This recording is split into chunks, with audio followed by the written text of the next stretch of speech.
الحمدللہ رب العالمین والصلاة والسلام علی سید الانبیاء والمرسلین اما بعد فاعوذ باللہ من الشیطان الرجیم بسم اللہ الرحمن الرحیم۔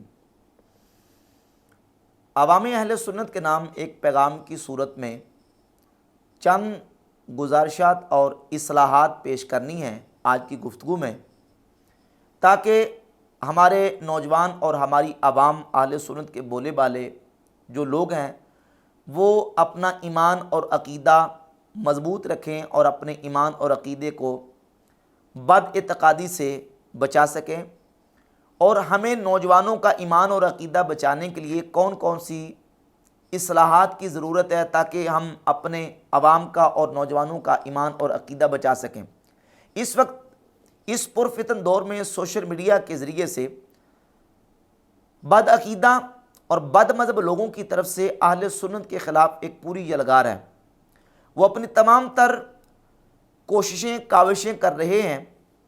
کہ اہل سنت کے نوجوانوں کو اہل سنت کے عقیدہ سے برگشتہ کیا جائے۔ جہاں بد عقیدہ لوگوں کا ایک بہت بڑا حصہ ہے ہمارے بعض نوجوانوں کو ڈی ٹریک کرنے میں، وہاں ہمارے اپنوں کا بھی ایک حصہ ہے اپنے نوجوانوں کو بد عقیدہ کرنے میں۔ اور اس سلسلے میں چند اصلاحی باتیں نہایت درد دل کے ساتھ میں عرض کرنا ضروری سمجھوں گا۔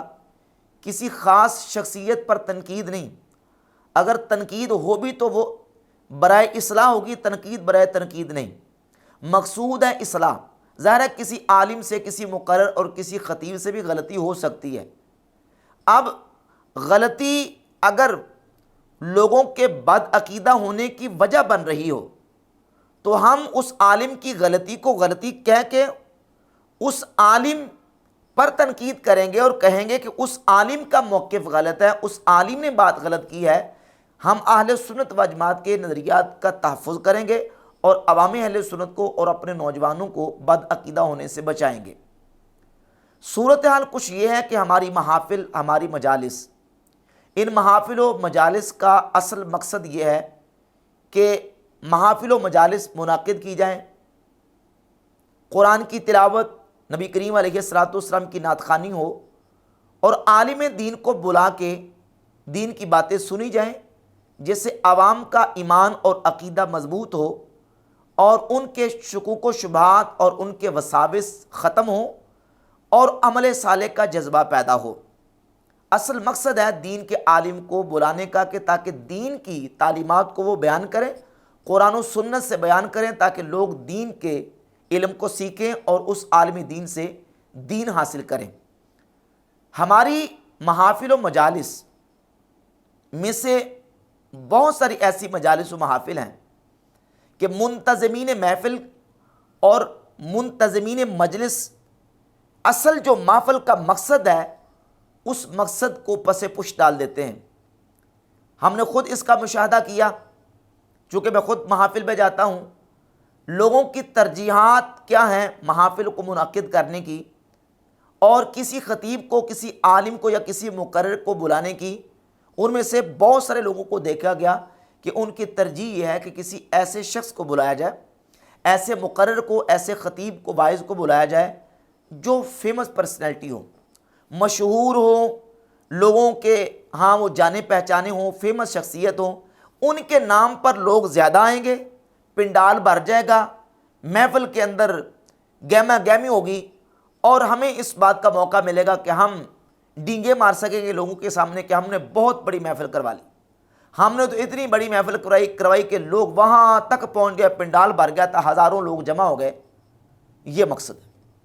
اللہ ماشاء اللہ سب کی بات نہیں، بعض لوگ ایسے بھی ہیں جن کے ایسے مقاصد ہوتے ہیں اور ان کے رویے سے یہ باتیں سمجھ آتی ہیں کہ ان کا مقصد کیا ہے۔ حالانکہ اصل مقصد یہ نہیں، مقصد کیا ہے؟ مقصد یہ ہے کہ لوگوں کو اس محفل سے ہدایت ملے، علم کی روشنی ملے، قرآن و سنت کی تعلیمات حاصل ہوں۔ جب محفل کروانے والے بانی محفل کا ہی مقصد یہ ہو تو مجھے بتائیں کہ اس محفل سے پھر ہدایت لوگوں کو کیسے میسر آئے گی؟ پھر جس شخص کو بلایا جاتا ہے، جس مقرر کو، جس واعظ کو بلایا گیا، دوسری خرابی یہ ہوئی کہ اس نے آ کے تقریر ایسی کی ایسی گفتگو کی، تقریر کے دوران ایسی ایسی روایات اور ایسے ایسے واقعات بیان کیے جس کا حقیقت کے ساتھ کوئی تعلق نہیں، جھوٹی روایتیں، جھوٹے واقعات بیان کرتے ہیں، اور ایسے ایسے واقعات اور ایسی ایسی باتیں کہ جن کو قرآن و سنت اور اہل سنت و جماعت کا عقیدہ قبول کرنے کے لیے ہرگز تیار نہیں۔ تو ظاہر ہے کہ اس طرح کی کوئی بات اگر مقرر یا کوئی واعظ کرے گا تو اس کی تردید لازم ہے،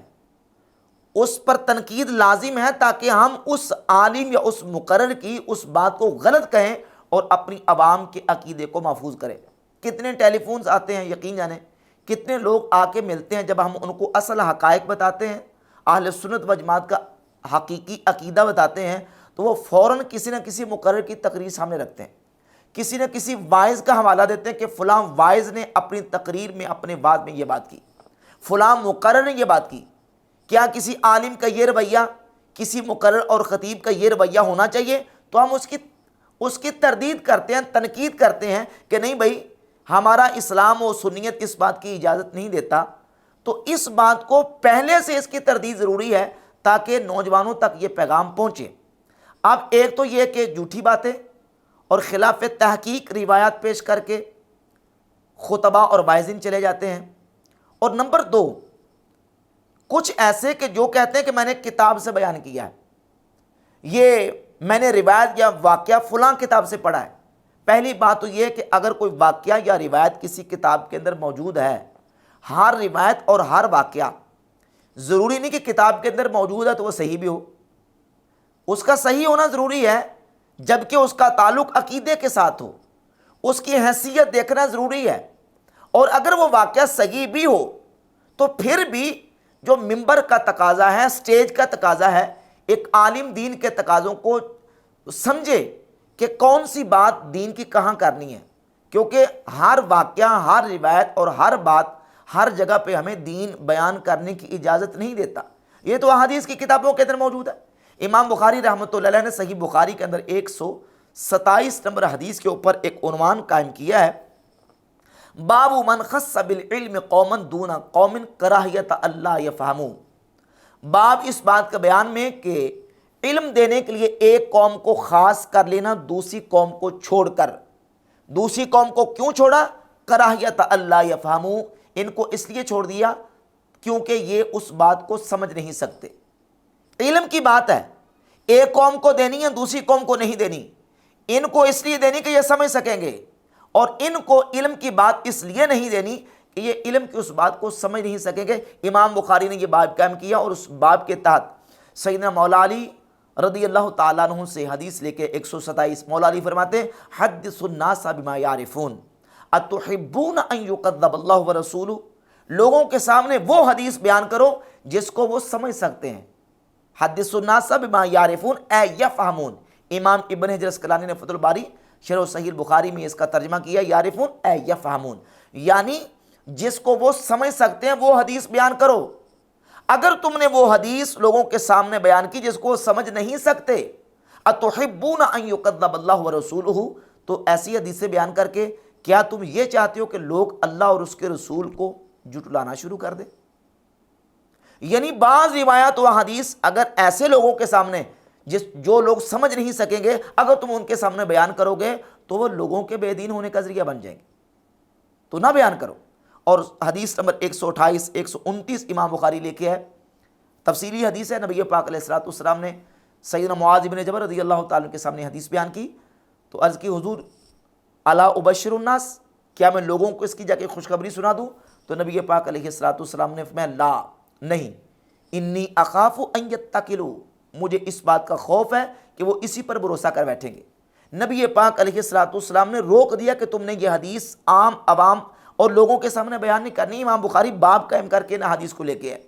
صحیح مسلم کے مقدمہ میں حدیث نمبر 14 امام مسلم لے کے ہے، حضرت عبداللہ ابن مسعود رضی اللہ تعالیٰ عنہ فرماتے ہیں ما انت بمحدث قوما حدیثا لا تبلغه عقولهم الا كان لبعضهم فتنہ، حدیث بیان کرنے سے صحابی رسول نے منع کیا، عبداللہ ابن مسعود رضی اللہ تعالیٰ عنہ نے اور مولا علی نے، وہ کہ جس کو لوگ سمجھ نہیں سکیں گے نہ بیان کرو۔ عربی کا مقولہ ہے کلموا الناس علی قدر عقولہم، لوگوں کی عقلوں کے مطابق بات کرو، خاصا دیگل عامہ آگے نہیں مناسب کرنی۔ تو ہر بات ہر بندے کے سامنے بیان نہیں ہو سکتی۔ یقین جانے کئی ایسے مقررین کو، کئی ایسے واعظین کو دیکھا، وہ اسٹیج کے اوپر ممبر پہ بیٹھ کے اس طرح کی باتیں کرتے ہیں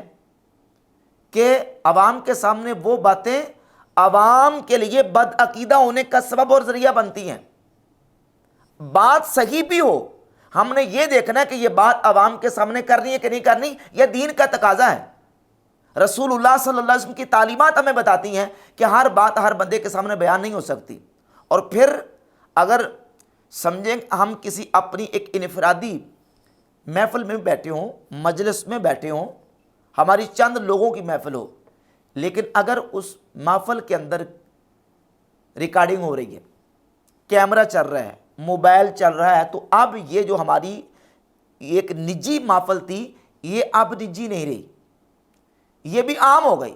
کیونکہ جہاں تک یہ ویڈیو جائے گی لوگ اس کو سنیں گے، لوگ اس کو دیکھیں گے، اور وہ خواص کی باتیں اگر عوام تک پہنچیں گی تو کئیوں کے لیے وہ گمراہی کا سبب بھی بن سکتی ہیں۔ کئی ایسے لوگ جو اپنے مشائخ کے ساتھ دیوانگی کا اظہار کرتے ہیں، وہ انفرادی طور پر اپنے شیخ کے ساتھ عقیدت کا اظہار وہ الگ چیز ہے، لیکن پبلکی طور پہ عوام کے سامنے یا عوام کے سامنے یہ چیزیں آئیں، یہ چیزیں ان کو ہمیں اس بات پر اصلاح کی ضرورت ہے کہ کون سی چیز عوام کے سامنے بیان کرنی ہے اور کون سی بیان نہیں کرنی۔ ایک تو جو بات بیان کی جائے، خطیب ہو، عالم ہو، مقرر ہو، جن کو ہزاروں روپے خرچ کر کے بلایا جاتا ہے اور پھر آنے جانے کے ٹکٹ بھی دیے جاتے ہیں، ہم نے اس بات پر غور کرنا ہے کہ آیا اس نے اپنے آنے کا مقصد پورا کیا کہ نہیں۔ محفل کروانے والا جو منتظم ہے وہ جو محفل کا مقصد ہے اس کو پیش نظر رکھ رہا ہے کہ نہیں۔ ان تمام چیزوں پر اور ان تمام باتوں پر ہمیں سوچنے کی اور اصلاح کی ضرورت ہے۔ یقین جانے کہ کتنے لوگ ٹیلی فون کرتے ہیں، رابطہ کرتے ہیں کہ فلاں عالم نے یہ کہا، فلاں نے یہ کہا، تو ہمیں تردید کرنی پڑتی ہے کہ یہ اہل سنت کے عقیدے کے مطابق بات نہیں ہے، اس عالم کی غلطی ہے، اس مقرر کی غلطی ہے، اس خطیب کی غلطی ہے۔ نہ تو ہمارا عقیدہ اس بات کی اجازت دیتا ہے اور نہ یہ ہمارے مسلک کی کسی معتبر اور مستند کتاب میں اس طرح کا واقعہ لکھا۔ جھوٹے واقعات بیان کر کے جو ہے وہ لوگوں کے سامنے صرف داد وصول کرنے کے لیے وہ تقریریں کرتے ہیں۔ اس سلسلہ میں چند عبارات اعلیٰ حضرت امام احمد رضا خان محدث بریلوی رحمۃ اللہ علیہ کی میں پیش کرنا ضروری سمجھوں گا تاکہ یہ بات واضح ہو جائے کہ ہمارا اہل سنت کا منہج کیا ہے۔ فتاوی رضویہ کی جلد نمبر 27 کے صفحہ نمبر 188 پہ امام احمد رضا خان علیہ رحمہ لکھتے ہیں، فرماتے ہیں جس کا قول ہم اسلام و سنت کے موافق پائیں گے تسلیم کریں گے، نہ اس لیے کہ اس کا قول ہے بلکہ اس لیے کہ صراط مستقیم سے مطابق ہے، اور جس کی بات خلاف پائیں گے، زید ہو یا عمر، خالد ہو یا بکر، دیوار سے مار کر رسول اللہ صلی اللہ علیہ وآلہ وسلم کی رکاب سے لپٹ جائیں گے۔ اللہ ان کا دامن ہم سے نہ چھڑائے، دنیا میں نہ عقبہ میں، آمین الہی آمین۔ پھر اسی طرح فتاوی رضویہ کی جلد نمبر 29 کے صفحہ نمبر 173 پہ لکھتے ہیں، فرماتے ہیں کہ مگر اہل حق بحمد اللہ تعالی خوب جانتے ہیں کہ شاہراہ ہدایت اتباع جمہور ہے، جس سے سہون خطا ہوئی اگرچہ معذور ہے مگر اس کا وہ قول متروک و مہجور ہے۔ وہ جانتے ہیں کہ لکل جواد کبوا، لکل صارم نبوا و لکل عالم حفوا، ہر تیز گھوڑا کبھی ٹھوکر کھا لیتا ہے اور ہر تیغ براں کبھی کر جاتی ہے، اور ہر عالم سے کبھی کوئی لغزش وقوع پاتی ہے، وباللہ الاسم۔ اور فتاوی رضویہ کی جلد نمبر 22 کے صفحہ نمبر 515 اور 16 پہ لکھتے ہیں، فرماتے ہیں کہ اکابر اولیاء اعظام رضی اللہ تعالی عنہم کے ارشادات کثیرہ سے ثابت کیا ہے کہ شریعت مطہرہ سب پر حجت ہے اور شریعت مطہرہ پر کوئی چیز حجت نہیں۔ حضرات اولیاء جن کی ولایت ثابت و محقق ہے، ان سے جو قول یا فعل یا حال ایسا منقول ہو کہ بظاہر خلاف شرع مطہر ہو، اولاً اگر وہ سند صحیح و واجب الاعتماد سے ثابت نہیں، ناقل پر مردود ہے، اور دامن اولیاء اس سے پاک۔ سب سے پہلے یہ دیکھیں کہ کوئی حکایت، کوئی واقعہ بیان ہو رہا ہے، وہ شریعت طیبہ کے خلاف تو نہیں، اگر خلاف ہے تو اس واقعے کو ہم رد کر دیں گے، مردود قرار دیں گے، اور یہ کہیں گے کہ یہ واقعہ ان کی طرف صحیح سند سے اگر ثابت نہیں تو اس کی تردید کریں گے اور اس کا رد کریں گے اور دامن اولیاء کو اس سے پاک گردانیں گے۔ فتاوی رضویہ کی جلد نمبر 15 صفحہ نمبر 555 پہ امام فرماتے ہیں، اولاً کوئی کتاب یا رسالہ کسی بزرگ کے نام سے منسوب ہونا اس سے ثبوت قطعی کو مستلزم نہیں۔ بہت رسالے خصوصاً اکابر چشت کے نام منسوب ہیں جس کا اصلاً ثبوت نہیں۔ ثانیاً کسی کتاب کا ثابت ہونا اس کے ہر فقرے کا ثابت ہونا نہیں۔ بہت اکابر کی کتابوں میں الحاقات ہیں۔ تو ان عبارات سے یہ بات بالکل واضح ہوئی کہ شاہراہ ہدایت اتباع جمہور ہے، اہل سنت کا عقیدہ، جمہور کا عقیدہ۔ اگر کوئی واقعہ، کوئی حکایت، کوئی اس طرح کا کوئی قصہ اہل سنت و جماعت کے عقیدے کے خلاف کوئی مقرر یا کوئی واعظ پیش کرتا ہے تو ہم اس واعظ کا رد کریں گے، اس کے اس واقعے کا رد کریں گے، اہل سنت و جماعت کے عقیدے کے ساتھ کوئی کمپرومائز کرنے کی اجازت نہیں دیں گے۔ تو یہ چند اصلاحات ہیں جو ہماری محافل کے اندر ہونا ضروری ہے۔ ایک نہایت درد دل کے ساتھ چند گزارشات میں نے اپنے عوام اہل سنت، احباب اہل سنت کے سامنے پیش کی ہیں پیغام کی صورت میں، تاکہ ان چیزوں پہ فوکس کیا جائے اور فی زمانہ ہم اپنے نوجوانوں کے لیے اہل سنت و جماعت کے عقیدے کے تحفظ کے لیے جو صحیح طریقے سے کام کر سکتے ہیں اس کو کریں۔ ہمارے کسی بیان سے، ہماری کسی تقریر سے اگر کسی کا عقیدہ درست نہیں ہوتا تو اتنا بھی نہ ہو کہ ہمارے کسی بیان سے نعوذ باللہ کسی کا عقیدہ خراب ہو جائے۔ اور الا ماشاءاللہ بعض ایسے مقررین اور واعظین دیکھنے میں آ رہے ہیں کہ جن کی وجہ سے، جن کے بیانات کی وجہ سے یقین جانے کہ ہمارے بعض نوجوان وہ اہل سنت و جماعت کے عقیدے سے برگشتہ ہوتے ہیں۔ لہذا ان چیزوں پر جو ہے وہ سوچنے کی، فکر کرنے کی ضرورت ہے۔ اللہ رب العزت ہمیں سمجھنے کی توفیق عطا فرمائے۔